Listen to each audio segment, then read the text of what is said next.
አሁን ላይ ለሚዲያና ለህዝብ ለመናገር የማይመቹ አንዳንድ ከባድ ነገሮች አሉ። ፖሊስ በሟቿ ላይ የተፈጸመው ድርጊት እጅግ ኢሰብአዊ የሆነ እና ጭካኔ የተሞላበት ነው። በግድያ ውስጥ ተጠርጥረው ከተያዙት ውስጥ የሩት የቀድሞ ጓደኛና ፍቅረኛ ይገኙበታል።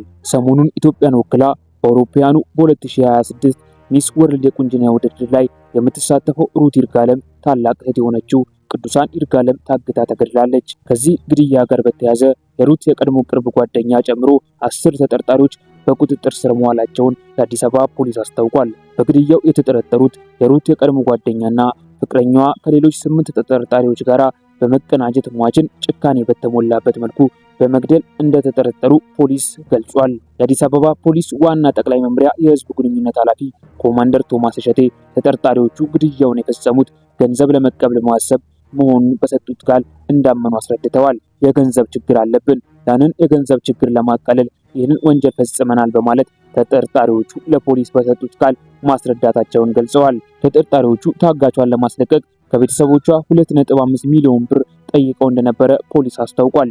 ገንዘቡን ለመቀበል የተለያዩ ድርድሮችን ሲያደርጉና ገንዘቡን የሚቀበሉባቸውንም ሰዎች ሲልኩ እንደነበረም ተገልጿል። እድሜዋ 30 የነበረ ሟች ቅዱሳን ይርጋለም የልብስ ዲዛይነር ስትሆን በተጓዳኝም የተለያዩ የጌጣጌጥ ስራዎችን ትሸጥ ነበር።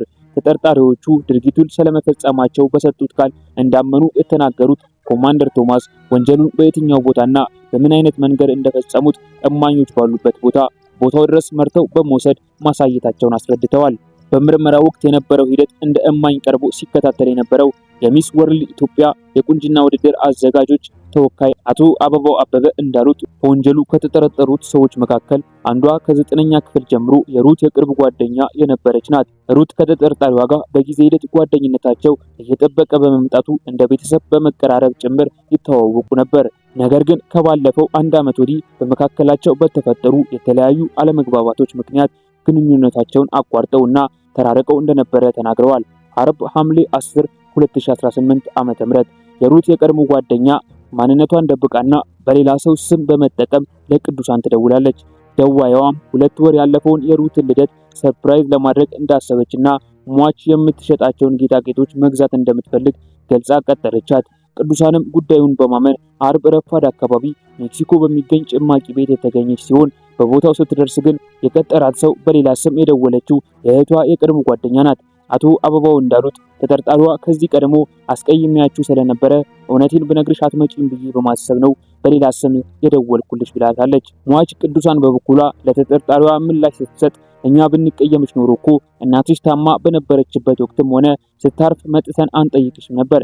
ስለዚህ እኛ ምንም አልተቀየምንም በማለት እንደመለሰችላት አስረድተዋል። በመቀጠል ተጠርጣሪዋ አዲስ ቤት ተከራይቻለሁ፣ ስለዚህ መጥተሽ ቤቴን ብታይልኝ ደስ ይለኛል ስትል ቅዱሳንን እንደጠየቀቻትና አክላም አሁን ላይ ህይወቴ በጥሩ ሁኔታ ተሻሽሎልኛል፣ በዚያ ላይ ላንቺም የምትሰሪያቸውን ስራዎች ይዤ ስለመጣው እዚያው ቤት ሆነን እናወራለን በማለት ኮየፈጪ አካባቢ ወደ ተከራየችው ኮንዶሚኒየም ቤቷ ወስዳታለች።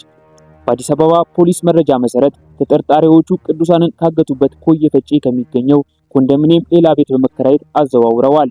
ቅዱሳን ከታገተችበት አርብ ሐምሌ 10 2018 ዓ.ም ጀምሮ እንደሞተች እስከተገመተበት እሁድ ሐምሌ 12 2018 ዓ.ም ድረስ ምግብ እንዳልሰጧትም ተናግረዋል።